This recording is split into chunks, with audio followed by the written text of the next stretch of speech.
Shalom, selamat pagi Bapak Ibu Saudara sekalian. Pada hari ini kita merayakan tepat bersamaan dengan Hari Raya Idul Fitri. Kita pun memperingati 40 hari kita Yesus Kristus yang naik ke surga. Kenaikan Yesus Kristus menyatakan kepada kita bahwa Dia adalah Allah. Allah yang layak kita sembah, Allah yang layak kita tinggikan. Sekiranya damai Kristus senantiasa di hati kita semua. Kita akan mulai ibadah kita pada pagi hari ini. Masuki hadirat Tuhan. Kita angkat suara kita untuk menyembah Dia. Sebuah pujian akan kita naikkan. Masuk hadirat-Mu Tuhan.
kita akan sembah, kita katakan Yesus.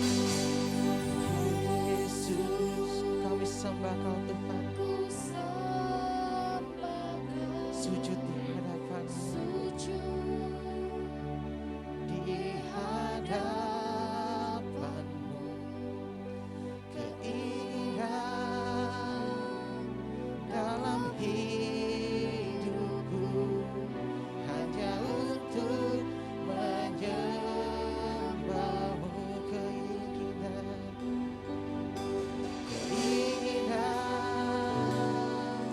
dalam hidupku hanya untuk menyembah-Mu. Keindahan dalam hidupku hanya untuk menyembah-Mu. Terpuji nama-Mu Tuhan.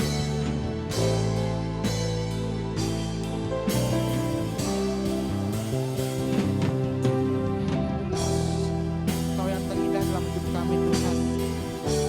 Kami mau menyembah-Mu Yesus.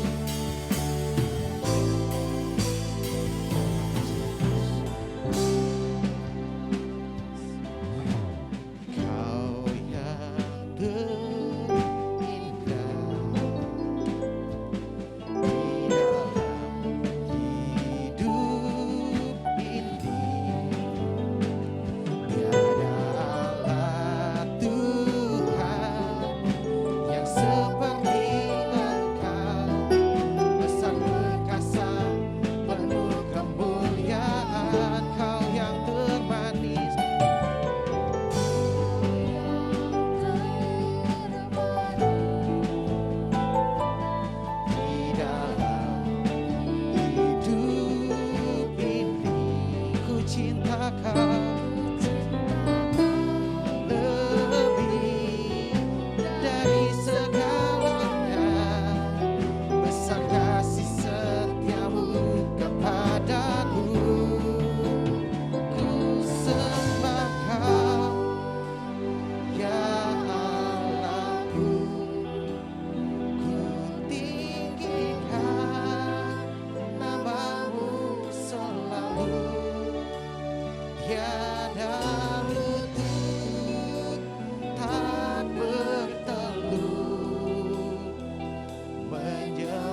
bahwa Engkaulah Yesus Tuhan Raja kami Bapa. Engkau Allah yang perkasa, Engkau Allah yang layak kami sembah. Tiada lutut tak bertelut kepadamu Yesus. Semua lidah akan mengaku bahwa Engkaulah Raja kami Bapa. Engkau Allah yang berkuasa atas hidup kami Tuhan. Engkau yang memimpin setiap langkah kami Tuhan. Engkau Allah yang selalu beserta dengan kami Tuhan. Dalam keadaan apapun Tuhan, Engkau Allah yang beserta kami Bapa. Terima kasih Yesus, Engkau mengasihi kami Tuhan. Kami juga mau belajar untuk selalu mengasihi Engkau Tuhan dalam setiap hidup kami Bapa, dalam setiap waktu kami Tuhan. Apapun yang kami lakukan biarlah semuanya untuk menyenangkan hati-Mu ya Bapa. Pada hari ini juga Tuhan kami berkumpul di tempat ini Bapa, beribadah. Kami bawa hati kami Tuhan, kami bawa hidup kami Tuhan sebagai persembahan yang hidup Tuhan. Kami mau angkat pujian dan sembah kami Tuhan kepadamu.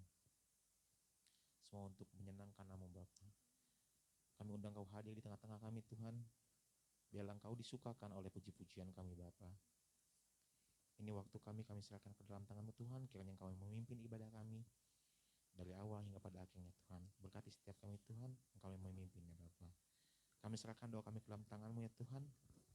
Hanya di dalam nama Tuhan Yesus Kristus, semua yang percaya mari kita katakan amin. Saya mengundang Bapak Ibu jemaat untuk bangkit berdiri biar kita lebih semangat untuk memuji nama Tuhan. Siap semua memuji nama Tuhan? Amin. Sebuah ayat di Korintus berkata bahwa Allah memberikan Roh Kudus di dalam hati kita sebagai jaminan dari semua yang telah disediakan untuk kita. Begitulah firman Allah. Biarlah firman dan Roh Allah terus bertemu di hati kita. Mari kita angkat pujian tutur kata. Mari kita bertepuk tangan untuk Tuhan.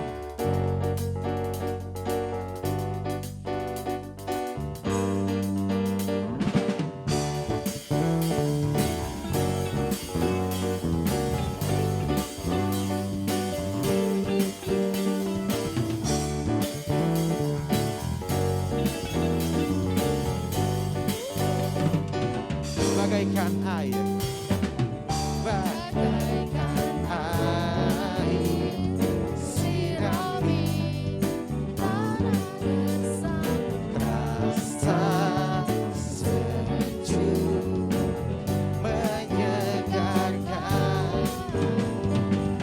bagai cahaya mentari, hangat memelukku damai.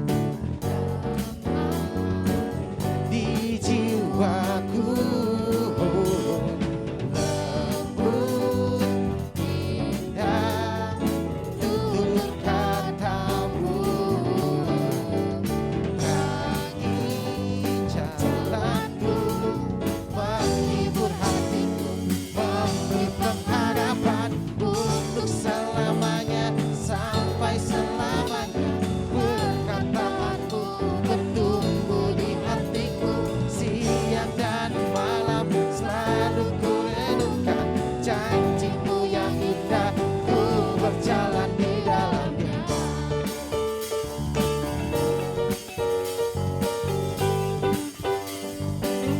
Katakan.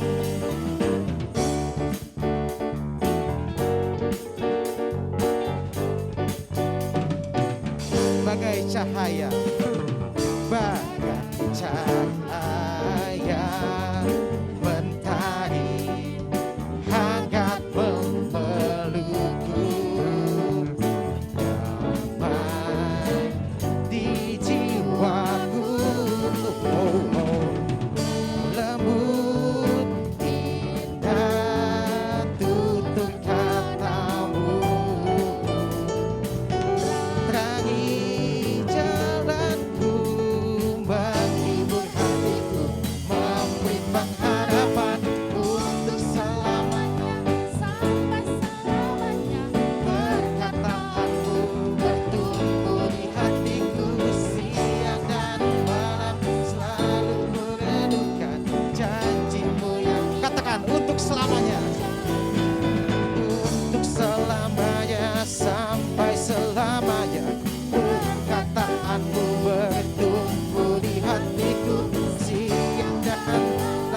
selalu ku renungkan janji-Mu yang indah.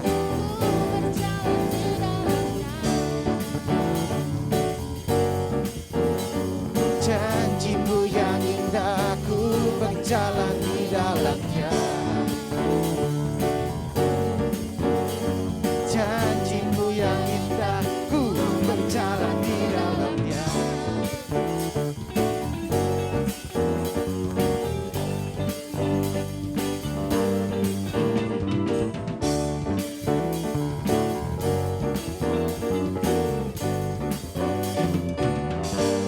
Mari kita beri kemuliaan untuk nama Tuhan. Masih kuat berdiri Bapak Ibu? Masih semangat muji nama Tuhan? Amin. Boleh lebih keras lagi, amin. Amin, masuk hadirat-Mu. Tangan ulangan lebih keras kepada Tuhan.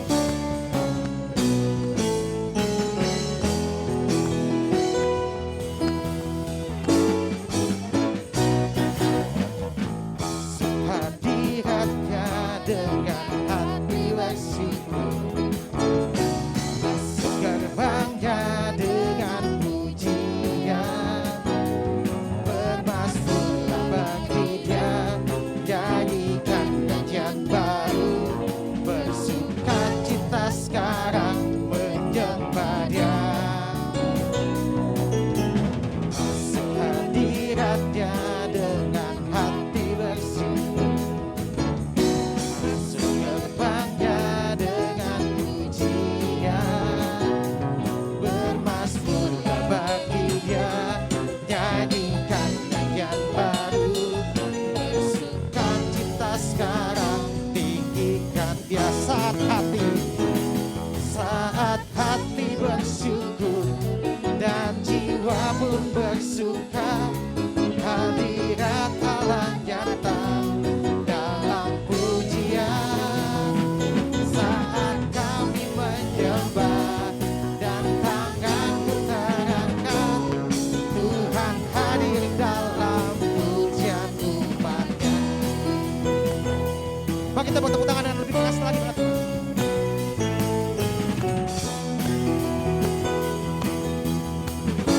Katakan masuk hadiratnya.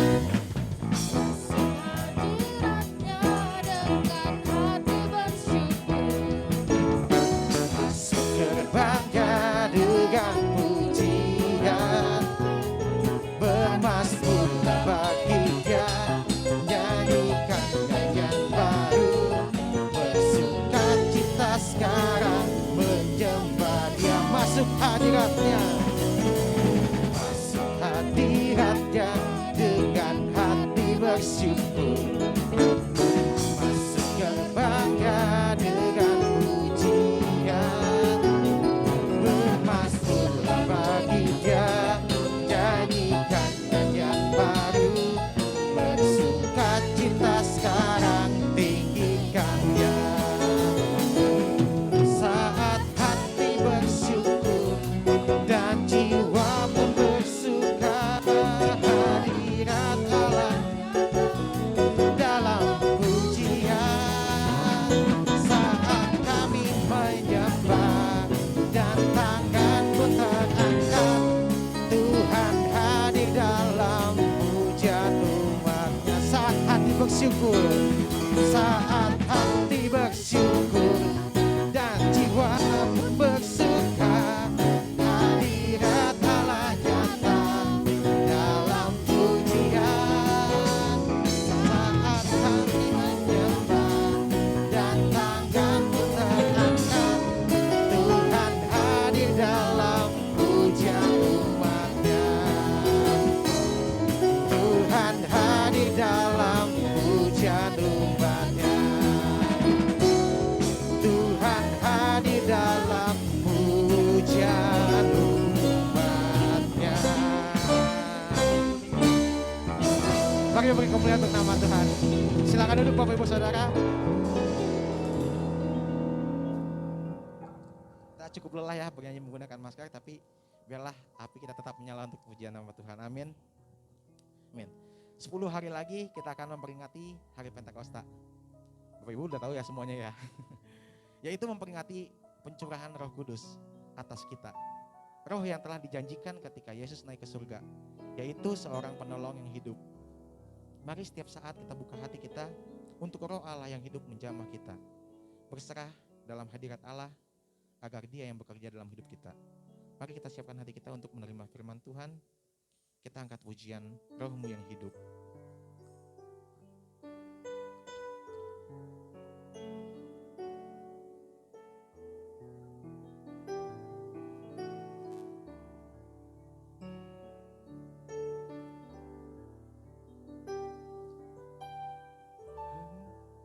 Yang hidup penuhiku, mengalir dalamku, jiwaku tenang bersamamu dalam naunganmu. Buka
haleluya, haleluya,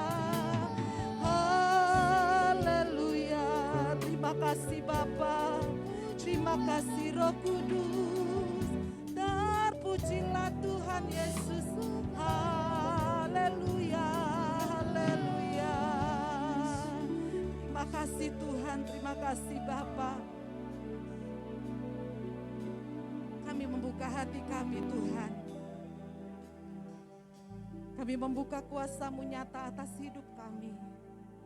Kami membuka hati untuk kehadiran-Mu bagi hidup kami Tuhan. Kami mempersilahkan Roh Kudus menjamah dan memberkati kami. Kami mempersilahkan kuasa-Mu Engkau nyatakan atas kami Tuhan. Pagi hari ini kami mohon anugerah dari Tuhan. Kami mohon pernyataan dari Tuhan. Kami mohon kasih setia Tuhan dinyatakan di tengah-tengah kami. Terima kasih Bapa di surga, sungguh kasih-Mu besar, sungguh kuasa-Mu Tuhan dahsyat atas hidup kami. Engkau limpahkan, Engkau nyatakan, dan Engkau Tuhan ada bersama dengan kami pagi hari ini. Terima kasih Tuhan, kami menyerahkan waktu ini ke dalam tangan-Mu. Kami menyerahkan hati kami dalam penguasaan-Mu. Kami menyerahkan pikiran pendengaran kami di hadapan Tuhan. Kiranya Allah menyertai dan memimpin kami. Renungan firman Allah pagi hari ini dari awal pertengahan hingga akhirnya kami serahkan dalam tangan-Mu. Roh Kudus pimpin dan sertailah kami. Dalam nama Tuhan Yesus Kristus kami berdoa dan menyerahkan waktu ini. Amin. Shalom Bapak Ibu Saudara yang dikasihi Tuhan. Ada kemenangan pastinya pagi hari ini kalau kita boleh menikmati kasih setia Tuhan, menikmati hadirat Tuhan, menikmati kemuliaan Tuhan itu karena anugerah yang Tuhan berikan. Kalau kita masih bisa bernafas pagi hari ini itu juga berkat dari Allah yang dinyatakan atas setiap kehidupan kami. Pagi hari ini kita bersama-sama memperingati hari kenaikan Tuhan Yesus ke surga. Tuhan membawa kita untuk kita menikmati hadirat Allah. Tuhan mengajak kita untuk kita menikmati kehadirannya. Tuhan membawa hidup kita semuanya untuk kita ada oleh karena kemurahan dan anugerah Tuhan. Kita akan langsung membaca renungan firman Allah yang akan saya baca dari Lukas 24 ayat yang ke-36 sampai ayat yang ke-53. Dua perikop yang cukup panjang untuk kita bisa pelajari bersama. Saya akan membacakannya Bapak Ibu Saudara.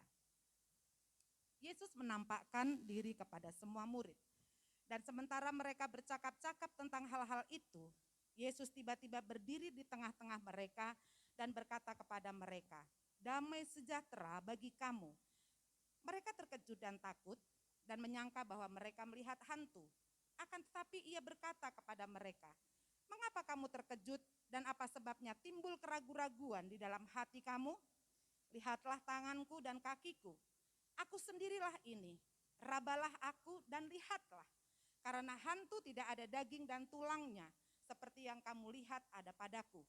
Sambil berkata demikian, ia memperlihatkan tangan dan kakinya kepada mereka. Dan ketika mereka belum percaya karena girangnya dan masih heran, berkatalah ia kepada mereka, "Adakah padamu makanan di sini?" Lalu mereka memberikan kepadanya sepotong ikan goreng. Ia mengambilnya dan memakannya di depan mata mereka. Ia berkata kepada mereka, "Inilah perkataanku yang telah kukatakan kepadamu ketika aku masih bersama-sama dengan kamu, yakni bahwa harus digenapi semua yang ada tertulis tentang aku dalam kitab Taurat Musa dan kitab Nabi-Nabi dan kitab Mazmur." Lalu ia membuka pikiran mereka sehingga mereka mengerti kitab suci. Katanya kepada mereka, "Ada tertulis demikian, Mesias harus menderita dan bangkit dari antara orang mati pada hari yang ketiga.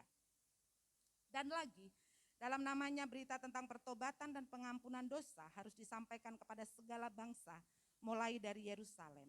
Kamu adalah saksi dari semuanya ini.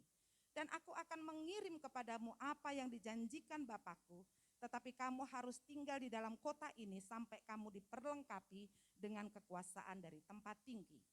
Lanjut ayat yang ke-50 sampai yang ke-53. Lalu Yesus membawa mereka keluar kota sampai dekat Betania. Di situ ia mengangkat tangannya dan memberkati mereka. Dan ketika ia sedang memberkati mereka, ia berpisah dari mereka dan terangkat ke surga. Mereka sujud menyembah kepadanya, lalu mereka pulang ke Yerusalem dengan sangat bersukacita. Mereka senantiasa berada di dalam bait Allah dan memuliakan Allah.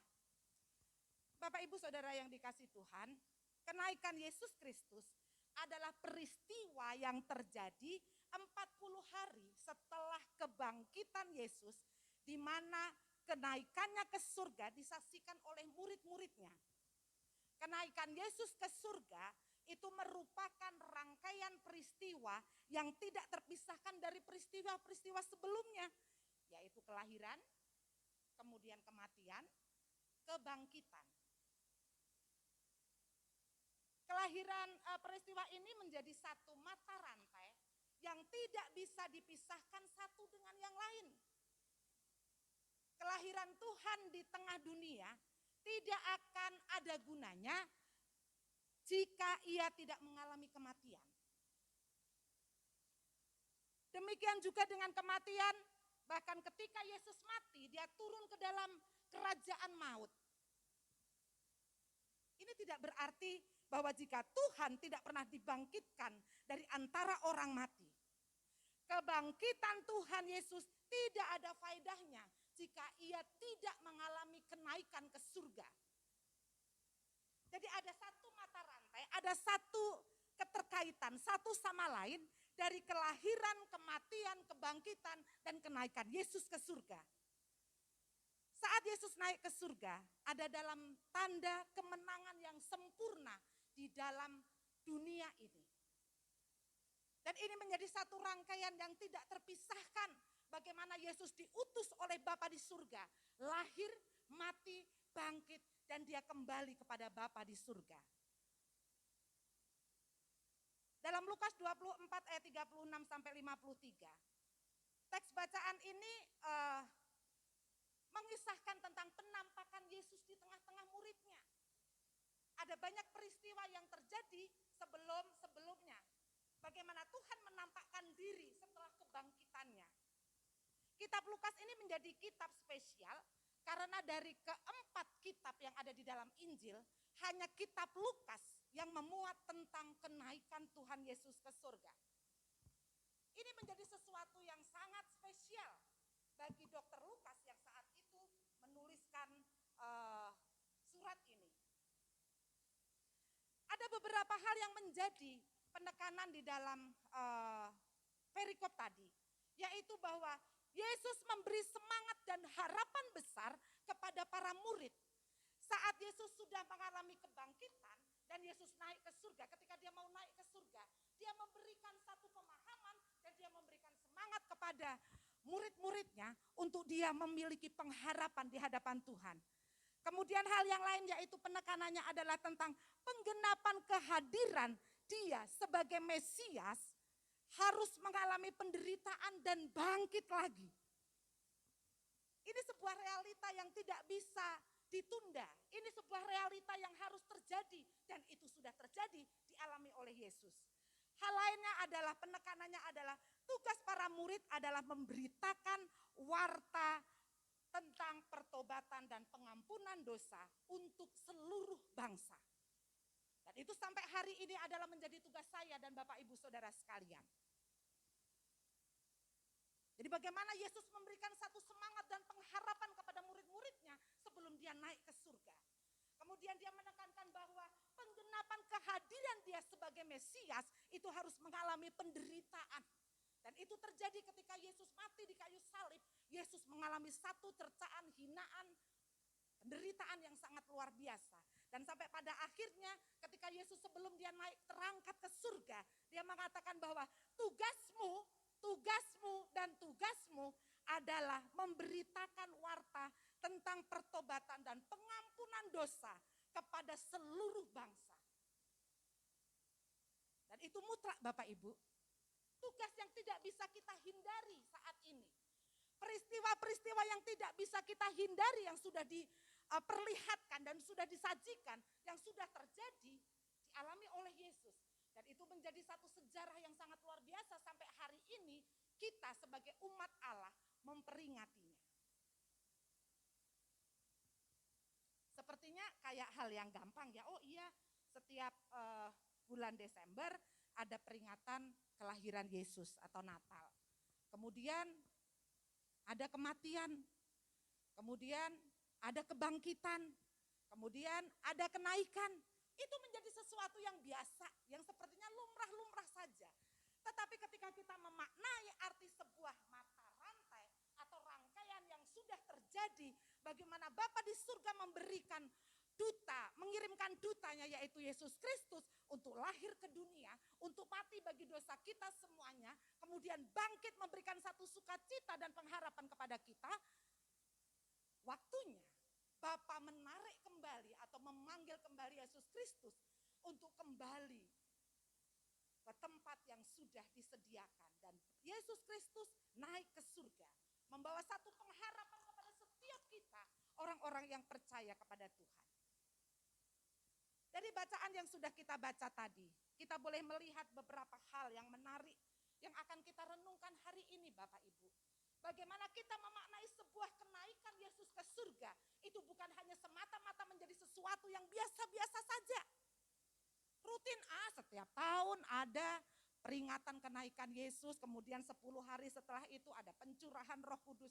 Itu menjadi sesuatu yang biasa. Enggak, itu bukan sesuatu yang biasa. Tetapi itu sejarah yang harus terus kita ingat. Sejarah yang harus kita maknai. Sejarah yang sampai kita kembali kepada Bapa. Itu menjadi satu titik di mana kita boleh menikmati anugerah Tuhan. Kelahiran Yesus membawa anugerah yang besar buat kita. Kematian Yesus membawa satu pengampunan yang besar buat kita. Kebangkitan Yesus membawa satu anugerah juga buat kita. Dan kenaikannya membawa satu pengharapan yang besar kepada setiap kita. Orang-orang yang percaya kepada Tuhan dianugerahkan kasih, kemuliaan, anugerah yang besar.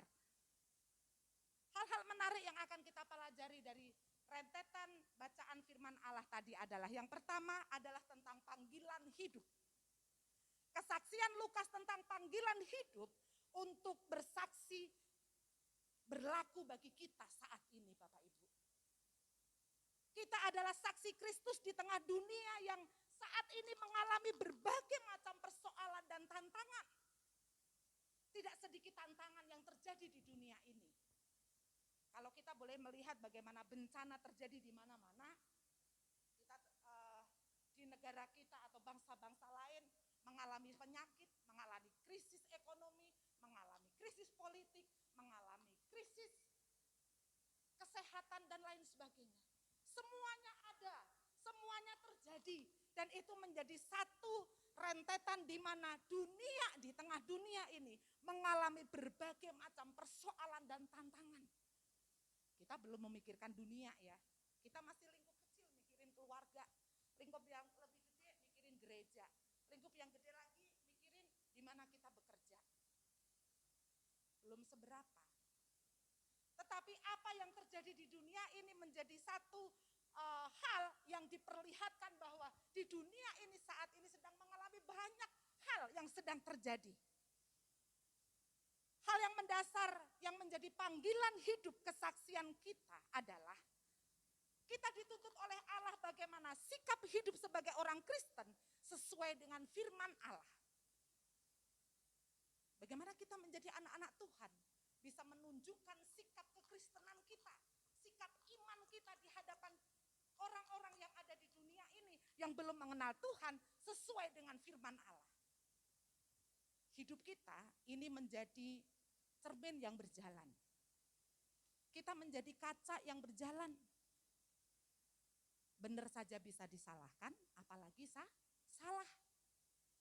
Nah, bagaimana kita menjadi anak-anak Tuhan, bisa menunjukkan satu karakter, bagaimana kita menjadi anak-anak Tuhan, menunjukkan satu sikap sebagai orang Kristen, sebagai orang percaya, sebagai umat pilihan Allah, itu sesuai dengan firman Allah. Gampang-gampang susah Bapak Ibu. Bagaimana kita menjaga perkataan kita, bagaimana kita menjaga tingkah laku kita, bagaimana kita menjaga kasih kita, bagaimana kita bisa menjaga persaudaraan kita dengan saudara sepupu kita, dengan saudara kandung kita, dengan keluarga kita. Sikap hidup sebagai orang Kristen harus kita tunjukkan karena kita melakukan apa yang menjadi panggilan hidup kita di hadapan Allah. Hal yang mendasar yang menjadi panggilan hidup kesaksian kita, selain sikap hidup kita adalah warta kasih Allah itu bisa dirasakan oleh sesama. Dikatakan bahwa umat Kristen atau orang-orang yang percaya Tuhan itu menjadi suratan ilahi. Nah, bagaimana kita bisa mewartakan kabar baik? Bagaimana kita bisa mewartakan karakter Yesus? Bagaimana kita bisa mewartakan firman Tuhan melalui kehidupan kita? Itu yang menjadi harapan Yesus sebelum dia naik ke surga. Dia berbicara kepada murid-muridnya bahwa ada beberapa tugas yang harus dia lakukan. Bagaimana panggilan hidup setiap anak-anak Tuhan itu bisa membawa berkat, itu bisa membawa contoh, itu bisa membawa suratan ilahi yang bisa dinyatakan dan disampaikan kepada orang lain. Ada satu orang bertobat bukan karena mendengarkan firman Tuhan, bukan karena diberitakan Injil, tetapi orang ini bertobat karena setiap hari satu keluarga ini setiap pagi bangun jam 4, keluarga ini menyembah Tuhan. Setelah mereka berdoa, keluarga ini menyetel lagu-lagu rohani. Sehingga orang yang menerima Tuhan ini, dia merasakan bahwa damai banget ya keluarga ini. Tanpa disadari bahwa melalui pujian, melalui penyembahan, melalui apa yang kita lakukan, itu bisa membawa impact, membawa dampak bagi orang lain. Akhirnya orang ini bisa menerima Tuhan sebagai Tuhan dan Juru Selamat. Orang bisa menerima Tuhan sebagai Tuhan dan Juru Selamat tidak harus dikatakan bertobat karena kerajaan surga sudah dekat. Tetapi melalui perkataan kita yang lembut, melalui sikap hati kita yang bisa memberkati orang lain, itu akan bisa membawa sebuah pancaran hidup Kristus dalam hidup kita dan bisa kita salurkan kepada orang lain. Bapak Ibu Saudara yang dikasihi Tuhan, panggilan hidup kita itu harus kita pertanggungjawabkan di hadapan Tuhan. Karena kita harus memiliki sikap sesuai dengan firman Allah. Terus bagaimana kita bisa mewartakan kabar keselamatan, sukacita, mewartakan kabar yang menjadi tugas bagi kita itu bisa kita berikan sehingga warta kebenaran itu bisa dirasakan oleh sesama. Jika dihubungkan dengan waktu yang ada, maka kehidupan kita di dunia ini sangat terbatas. Betul Bapak Ibu ya? Hidup kita ini sangat terbatas. Tidak ada yang bisa memprediksi bahwa umur saya nanti 100. Tidak ada yang memprediksi bahwa umur saya ini nanti 30. Tidak ada yang bisa memprediksi umur saya kapan mau dipanggil Tuhan dan lain sebagainya. Tidak ada yang bisa memprediksi. Tetapi pada dasarnya bahwa waktu yang ada itu adalah waktu yang sangat terbatas di dunia ini. Di dalam Alkitab diterjemahkan berbicara masalah waktu itu ada dua hal. Yang pertama adalah kronos, yang kedua adalah kairos. Kronos adalah waktu yang berjalan dan tidak bisa kembali. Jadi waktu yang sudah berjalan dan tidak bisa kembali itu kronos. Artinya adalah Bapak Ibu, waktu yang berjalan itu tidak bisa kembali lagi. Maka saat panggilan hidup sebagai saksi Kristus kita lewatkan, kita tidak akan bisa mengulangi lagi. Kalau hari ini kita mendapatkan satu tugas bahwa saya harus mewartakan kabar baik kepada orang lain, tetapi itu kita abaikan. Itu tugasnya dia. Itu tugasnya dia. Itu tugasnya dia. Atau kita bisa berdalih, nanti ya. Nanti kalau anakku sudah besar saya akan melayani. Nanti kalau anakku sudah lulus saya akan melayani. Nanti kalau saya sudah sehat saya akan melayani. Kronos kita akan hilang. Kalau kita tidak bisa memaknai sebuah waktu yang dipercayakan oleh Tuhan, maka kronos itu akan terlewatkan begitu saja. Ujung-ujungnya kita akan menikmati sebuah penyesalan. Kenapa tidak kemarin? Kenapa saya menyia-nyiakan waktu ini? Kenapa saya tidak langsung ambil alih waktu yang ada ini? Kemudian kairos adalah Kalau kronos adalah waktu yang berjalan dan tidak bisa kembali. Kairos adalah waktu Tuhan. Waktu Tuhan adalah di mana kita tidak tahu kapan Tuhan menentukan waktu. Baik itu waktu ketika Tuhan mau panggil kita. Tuhan akan memberikan sebuah kepercayaan kepada kita. Itu adalah waktu Tuhan. Kita tidak hanya bisa ngomong Bapak Ibu, waktu Tuhan pasti yang terbaik. Atau kita hanya seringkali bicara bahwa udahlah tenang aja, waktunya Tuhan pasti waktu yang terbaik.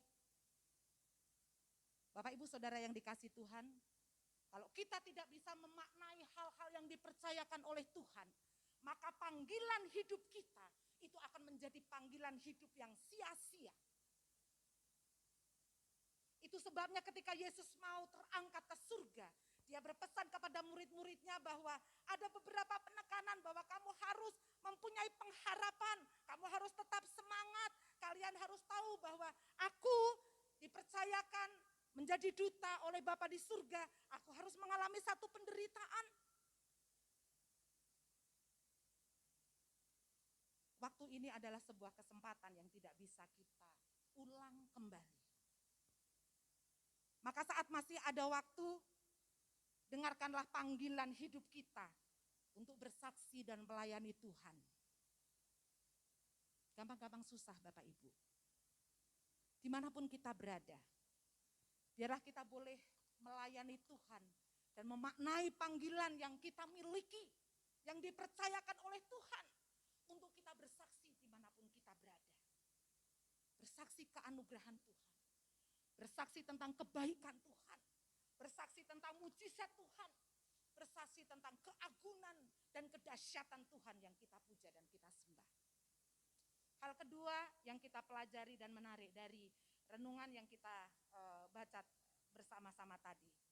Bukan hanya panggilan hidup yang harus kita nyatakan kepada orang-orang yang belum mengenal Tuhan, tetapi bagaimana bahwa saat ini pergumulan dan tantangan itu sangat besar. Bagaimana kita bisa tetap semangat dan kita tetap berpengharapan kepada Tuhan. Menyaksikan hidup iman Kristen itu tidaklah mudah. Karena kita harus membawa obor keselamatan dimanapun kita berada. Membawa kesaksian iman Kristen, kita harus menjadi garam dan terang dimanapun kita berada. Kalau kita menjadi anak Tuhan yang biasa-biasa saja, yang hanya datang, duduk, kemudian kembali, tidak bisa memaknai apa yang Tuhan bicarakan melalui setiap renungan atau hal-hal yang bisa kita nyatakan dalam hidup kita, kita akan menjadi anak-anak Tuhan yang sia-sia. Kita akan menjadi anak Tuhan yang akhirnya biasa-biasa saja. Kita akhirnya menjadi anak-anak Tuhan yang seringkali hanya mengeluh dan bersungut-sungut. Tetapi Yesus membawa satu pernyataan kepada murid-muridnya sebelum dia naik ke surga. Bersemangat dan berpengharapanlah kepadaku. Dan itu menjadi janji Allah karena nantinya Allah akan datang kembali. Dia akan menyediakan tempat dan dia akan menjemput kita untuk kita bisa berada bersama dengan Bapa di surga. Para murid sempat mengalami ketakutan pada waktu itu. Ketika Yesus bertemu dengan murid-muridnya, sempat ketakutan, sempat mengalami keraguan, sempat mengalami putus harapan. Tetapi setelah Yesus menjelaskan bahwa ini loh tanganku, kalau kamu gak percaya kenapa kamu takut? Aku bukan hantu, karena kalau hantu tidak ada daging dan tulangnya. Ini bekas paku yang ada di tangan dan kakiku. Saat itu mereka menikmati pengharapan yang Tuhan nyatakan. Bapak Ibu yang dikasih Tuhan, bagaimana kita mewujudkan kesaksian iman kita yang hidup ini? Seperti tadi saya katakan bahwa menyaksikan kesaksian iman Kristen itu sulit banget, tidak mudah. Anak saya Iwan pernah bercerita begini. Waktu kita renungan malam di rumah, Bapak biasa minta untuk anak-anak untuk men-sharingkan apa yang mereka alami. Dan ketika Iwan menceritakan bagaimana dia harus membawa iman Kristen di tengah-tengah orang-orang yang belum mengenal Tuhan, itu sangatlah sulit. Dia di kantornya itu berhubungan dengan tugas yang dia harus kerjakan adalah di bagian spare part. Bagian spare part itu adalah bagian yang banyak bonusnya. Kalau misalkan ada orang yang lagi mau ganti spare part, itu ada bonusnya. Misalkan ganti gear, itu bonusnya apa? Contoh bonusnya oli. Orangnya nggak minta bonusnya itu atau orangnya nggak tahu. Itu duit loh, itu barang loh yang bisa ditilep, itu barang loh di depan mata yang bisa dibawa pulang. Tetapi Iwan berdiri untuk menjaga iman Kristen di hadapan Tuhan karena dia membawa panggilan hidupnya untuk menyaksikan kekristenan bagi orang-orang yang belum mengenal Tuhan. Sudah di depan mata nih, bahkan di tangan. Tetapi dia katakan, enggak, itu bukan hak saya. Dia kembalikan ke kantor. Dia cerita bahwa itu bukan hanya 1, 2, Bu, tapi banyak. Bapak Ibu Saudara yang dikasih Tuhan, banyak hal yang bisa kita lakukan dan kita alami ada di depan mata kita untuk kita bisa berbuat dosa. Tetapi firman Allah mengajar kepada kita bagaimana pergumulan dan tantangan di depan kita, karena kita harus membawa diri kita, menyaksikan panggilan hidup kita di hadapan Tuhan. Itu yang terus harus kita lakukan. Sangat sulit sekali memang untuk kita bisa membawa kesaksian iman Kristen kita di hadapan Tuhan. Maka itu yang terus dinyatakan oleh Bapa di surga, itu yang dinyatakan oleh Yesus sebelum dia naik ke surga, bahwa jadilah berkat, punyalah semangat dan pengharapan di hadapan Tuhan. Karena engkau akan membawa dirimu, panggilan hidupmu akan menjadi kesaksian yang hidup buat orang lain. Gak mudah Bapak Ibu ya, tetapi inilah tugas kita, untuk kita bisa menyuarakan anugerah Allah di tengah-tengah masyarakat yang belum mengenal Tuhan. Hal yang terakhir, bagaimana Allah mengajarkan banyak hal dalam renungan ini. 3 hal renungan firman Tuhan yang kita akan pelajari, bagaimana panggilan hidup kita di hadapan Tuhan. Bagaimana pergumulan dan tantangan yang harus kita hadapi, sementara kita harus menyaksikan iman Kristen kita di hadapan Tuhan.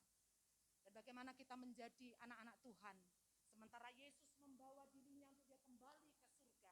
Dia menyatakan bahwa hiduplah dengan syukur dan sukacita. Ukuran syukur dari setiap orang itu berbeda-beda. Pada umumnya syukur dan sukacita itu diukur karena berlimpah materi. Ukuran syukur biasanya bukan hanya berlimpah materi, tetapi tercapainya target karier dalam hidup. Sehingga orang bisa bersukacita, sehingga orang bisa senang, dan orang bisa bahagia. Jabatan ada di tangan, itu bisa bersyukur, bisa bahagia, bisa bersukacita. Hal ini berbeda dengan Paulus. Paulus bersukacita bukan karena kelimpahan harta. Paulus bersukacita bukan karena kebutuhannya tercukupi. Paulus bersukacita bukan karena materinya melimpah-limpah. Tetapi Paulus bersyukur kepada Allah karena apa? Karena jemaat yang dia pimpin terus berpegang teguh kepada iman dan firman Allah yang diberitakan kepada mereka. Itu yang membuat Paulus bersukacita. Itu yang membuat Paulus terus bersemangat. Itu yang membuat Paulus terus berpengharapan di hadapan Tuhan. Bahwa sukacita tidak diukur dari materi, sukacita tidak diukur dari apapun yang ada di hadapan kita. Tetapi Paulus bersyukur ketika jemaat Tuhan tetap beriman di hadapan Allah. Saya dan Pak Yusuf seringkali bergumul kepada Tuhan ketika ada anak-anak Tuhan yang sudah percaya kepada Tuhan, tetapi karena masalah sedikit akhirnya meninggalkan Tuhan. Itu tangisan yang tidak bisa kita bendung. Itu air mata yang terus bisa kita keluarkan. Tantangan, pergumulan yang ada di depan kita, seharusnya itu tidak akan membawa kita untuk kita mundur dari Bapa. Tidak akan mundur dari keimanan kita di hadapan Tuhan. Tetapi justru akan mendorong kita untuk kita terus maju di hadapan Tuhan, untuk kita terus berpengharapan kepada Tuhan. Beberapa hari yang lalu anak saya Arum yang di Jakarta itu punya teman. Ini pasangan kekasih yang perempuan itu baru kenal Tuhan. Dia terus disupport sama Arum untuk dia percaya kepada Tuhan. Suatu hari Tuhan mempercayakan satu hal kepada si pasangan ini yang laki-laki, bahwa yang laki-laki ini kena kanker otak. Setelah dioperasi, si perempuan ini tetap setia, tetap berpengharapan kepada Tuhan, tetap terus melaju kepada iman. Sampai pada titik akhirnya, si pria ini dipanggil Tuhan. Ini bukan hal yang mudah untuk bisa diterima oleh si perempuan ini. Tetapi Arum mengatakan bahwa kamu harus tetap beriman kepada Tuhan. Dan ini menjadi tugas dia. Saya seringkali juga mendoakan hal ini. Bapak Ibu yang dikasihi Tuhan, untuk bersyukur kepada Tuhan, menikmati sukacita di tengah-tengah sebuah penderitaan itu enggak gampang. Tetapi ini jiwa yang harus terus diperjuangkan di hadapan Tuhan. Kenapa? Karena saya juga ingin mengalami seperti Paulus. Arum juga ingin mengalami seperti Paulus. Bersukacita bukan karena kelimpahan materi, bersukacita bukan karena keberhasilan karier, tetapi bersukacita karena jiwa yang sudah menerima Tuhan itu tidak hilang karena situasi dan keadaan. Keluarganya tetap mendoktrin bahwa dia harus kembali kepada iman yang mula-mula. Dan ini setiap saat, setiap waktu terus saya bilang kepada Arum bahwa dengungkan. Ajak berdoa, beri semangat, terus disupport, terutama di dalam iman. Itu tugas saya dan tugas Bapak Ibu Saudara sekalian. Ketika Yesus mau naik ke surga, dia meninggalkan pesan kepada murid-muridnya untuk dia tetap mewartakan iman Kristen kepada seluruh bangsa.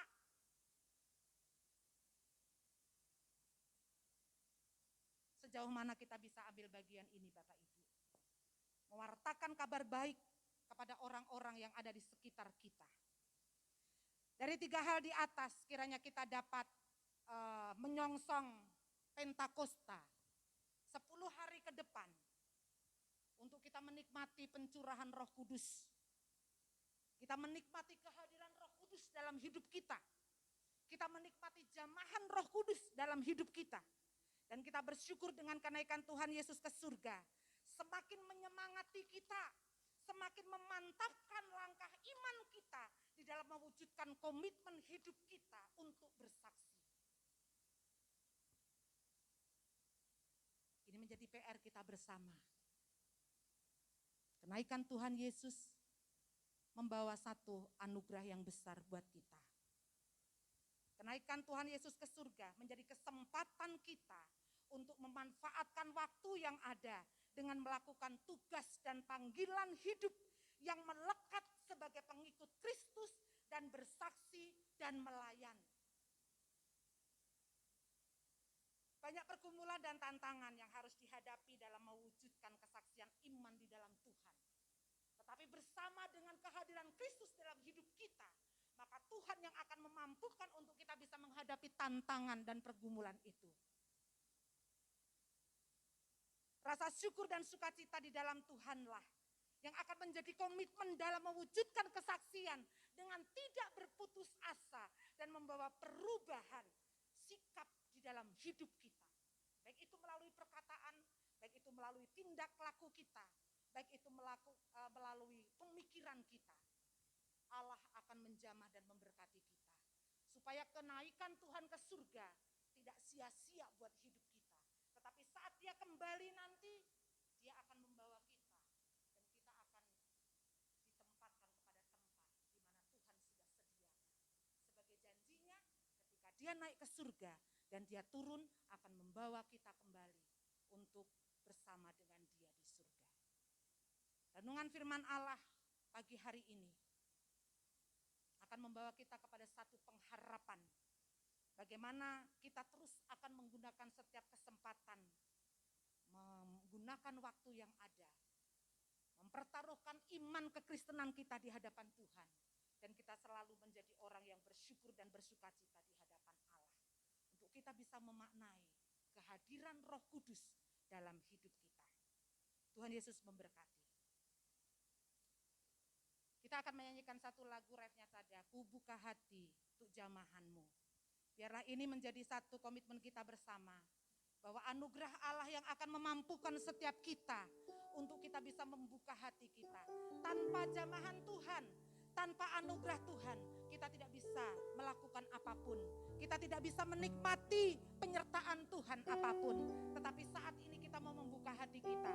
Kita mau meminta jamahan Allah atas hidup kita. Sehingga kita tetap berdiri menjadi orang-orang yang berdiri dalam iman Kristen yang diberkati Tuhan. Ku buka hati untuk jamahanmu, berserah penuh di hadiratmu. Kau ambil alih. Saya jemput Bapak Ibu bangkit berdiri bersama-sama. Mari kita menikmati kehadiran Tuhan. Buka hatimu. Buka hatimu saat ini. Buka hati untuk jamahanmu, berserah penuh di hadiratmu. Kau ambil alih seluruh hidupku,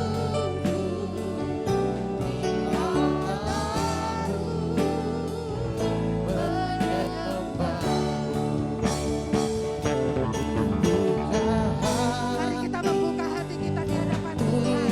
Mari kita meminta jamahan Allah atas hidup kita. Sehingga kehadiran Roh Kudus dalam hidup kita menyatakan haleluya Yesus.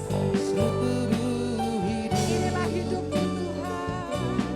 Amin. Sekali lagi katakan buka hatiku.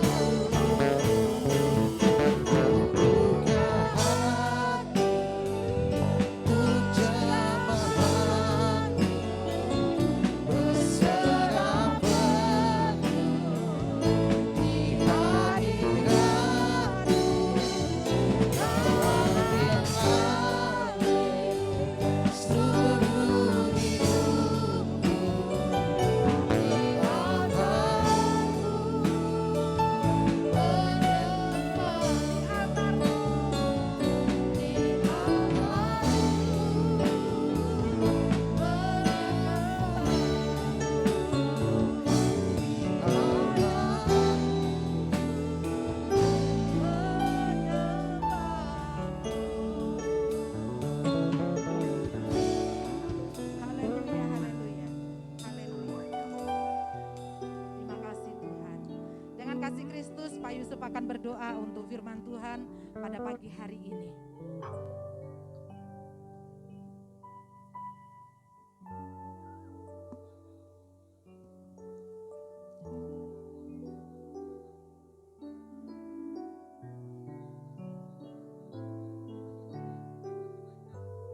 Surga Tuhan, kami juga menyerahkan Tuhan agar firman-Mu yang telah kami dengar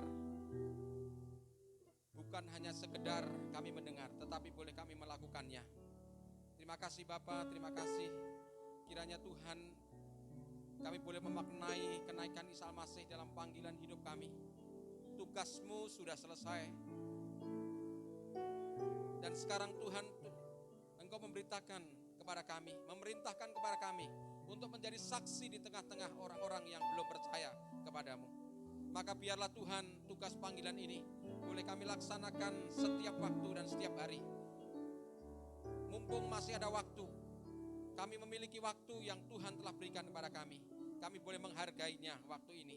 Dan biarlah Tuhan kami boleh memuliakan Tuhan di tengah-tengah hidup kami, dimanapun kami berada, baik di dalam setiap bisnis kami, setiap usaha kami, setiap pelayanan kami, setiap pekerjaan kami, setiap keluarga kami, dimanapun kami berada, di marketplace, dan juga di mana kami boleh berada, nama Tuhan kami permuliakan. Terima kasih, berikan Tuhan supaya kami tetap semangat, komitmen, bersyukur kepada Tuhan, karena Engkau telah memanggil kepada kami, agar kami boleh menjadi anak-anak Tuhan, yang Tuhan harapkan untuk dapat memuliakan nama-Mu. Terima kasih Tuhan, hamba-Mu sudah berhenti berbicara, tetapi firman Tuhan akan terus memberi kepada kami semangat dan juga memberikan kami hikmat untuk kami dapat melaksanakan tugas-tugas panggilan kami. Dalam nama Tuhan Yesus Kristus kami berdoa. Amin.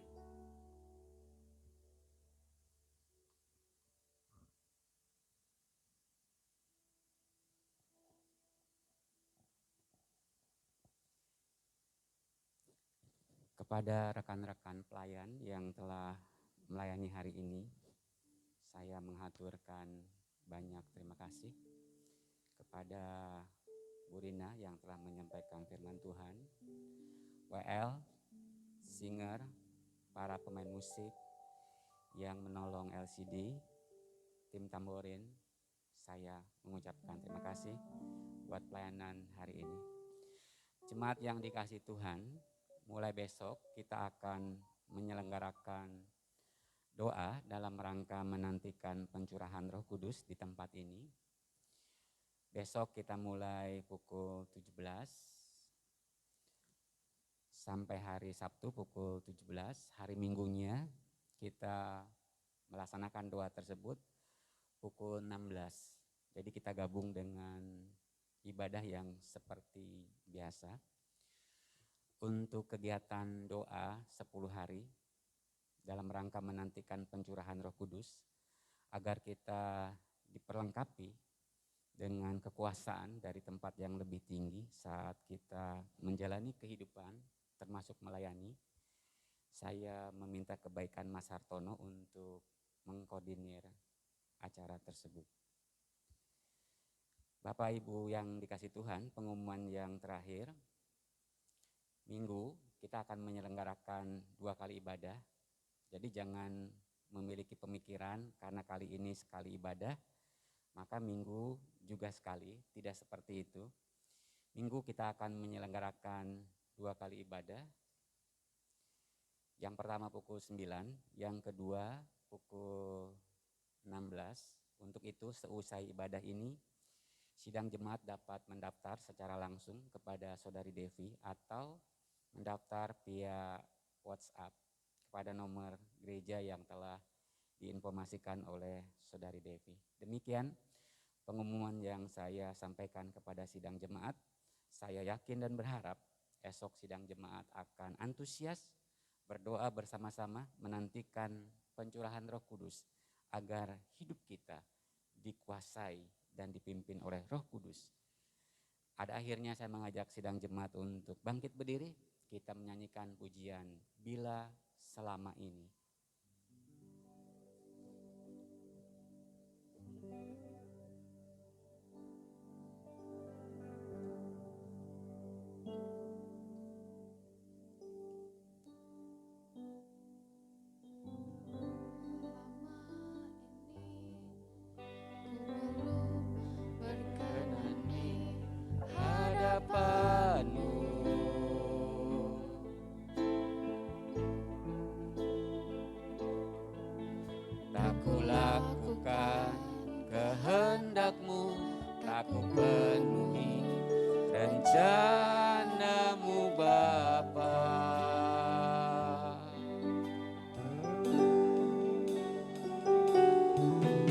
Sampai sekarang ini aku belum menjadi seperti Yesus.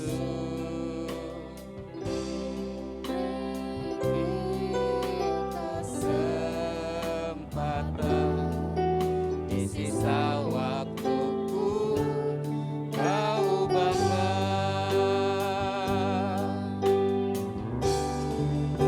Satu yang ku perlu, ku mohon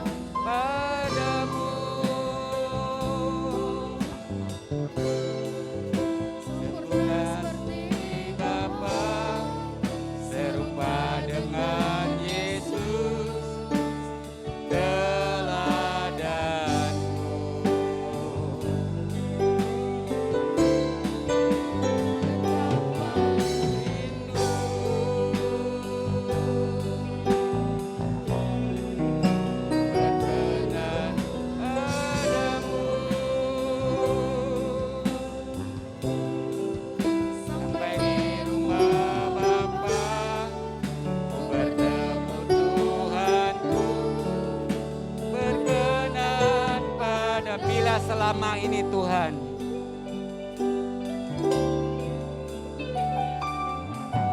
Bila selama ini belum berkenan di hadapanmu,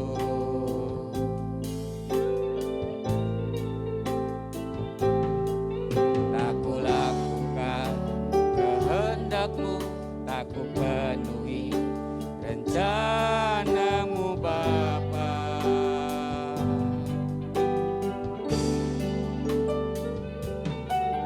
Sampai sekarang ini aku belum menjadi seperti Yesus. Ku kesempatan di sisa waktuku kau ubahkan.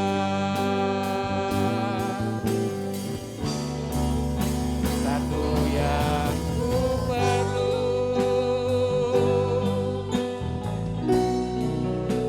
ku mohon padamu, sempurna seperti Bapa, serupa dengan Yesus, teladanku.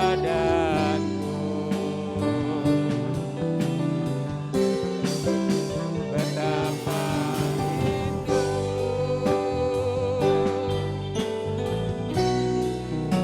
berkenan padamu, sampai di rumah Bapa bertemu Tuhanku, berkenan padamu,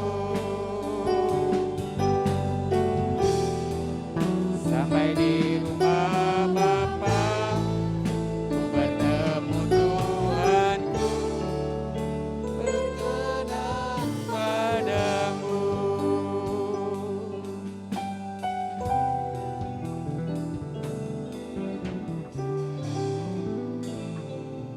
Terima kasih Tuhan, Kau telah menyertai kami dari awal ibadah hingga terakhir.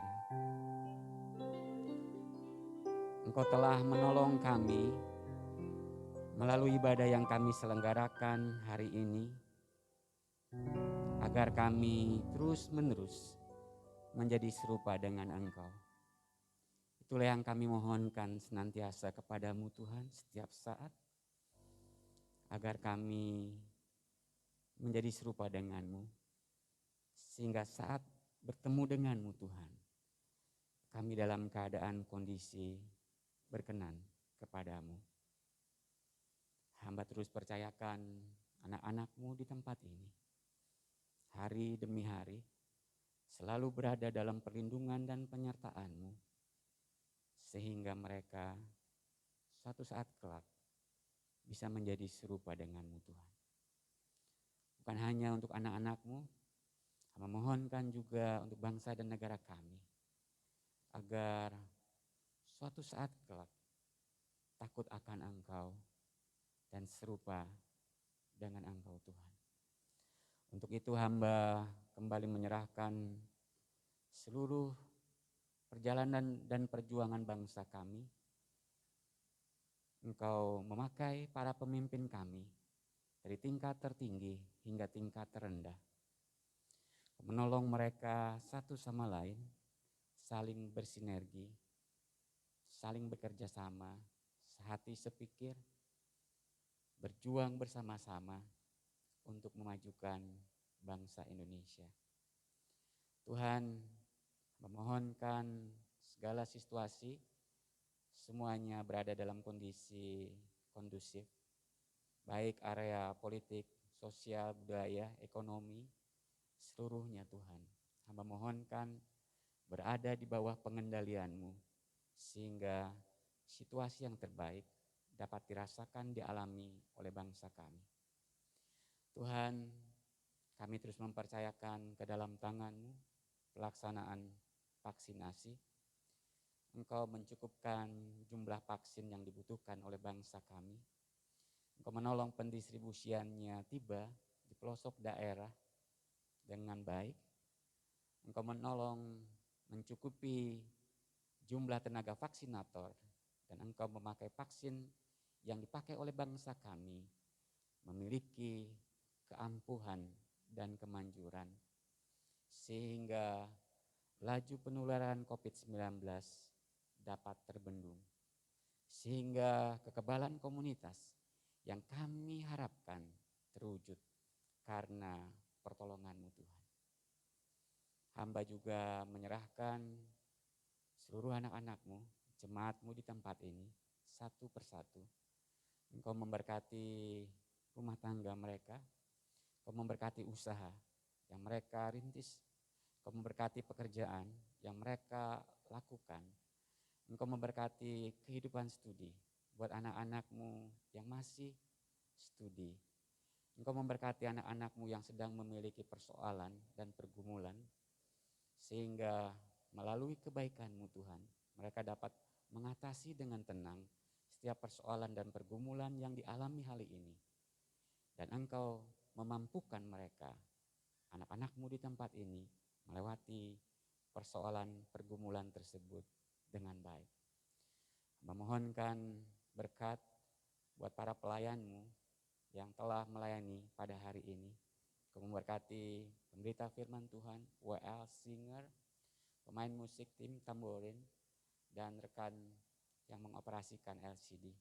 Semuanya juga, Tuhan, Engkau memberkati dengan limpah.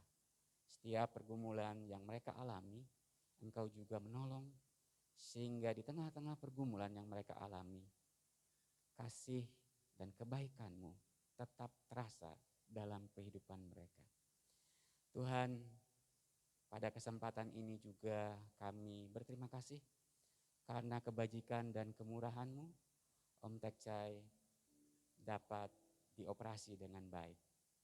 Dan sekarang hamba tetap mempercayakan dan memohon kebajikan dan kemurahan-Mu tetap menyertai Om Tek Chai dalam rangka pemulihan kesehatannya, sehingga tiba kembali ke rumahnya.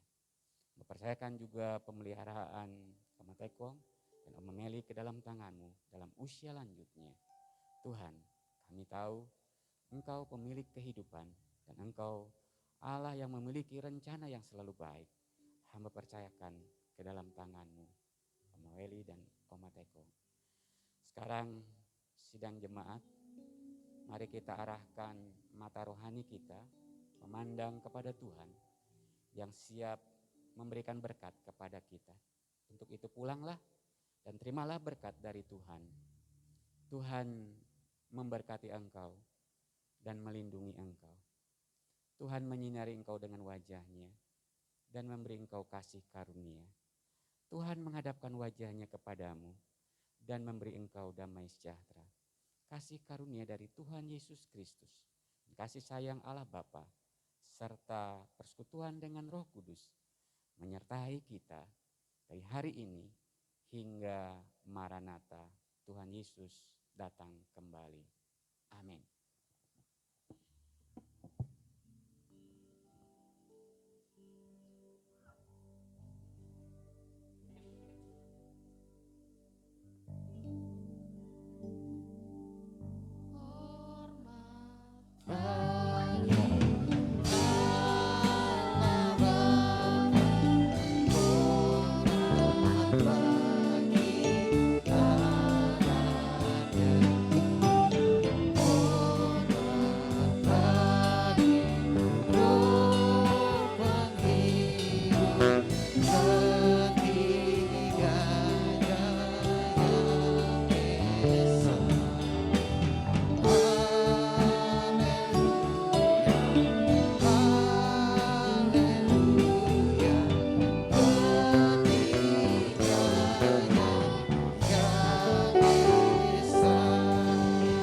Sampai jumpa di Bendahara yang Minggu. Selamat pulang.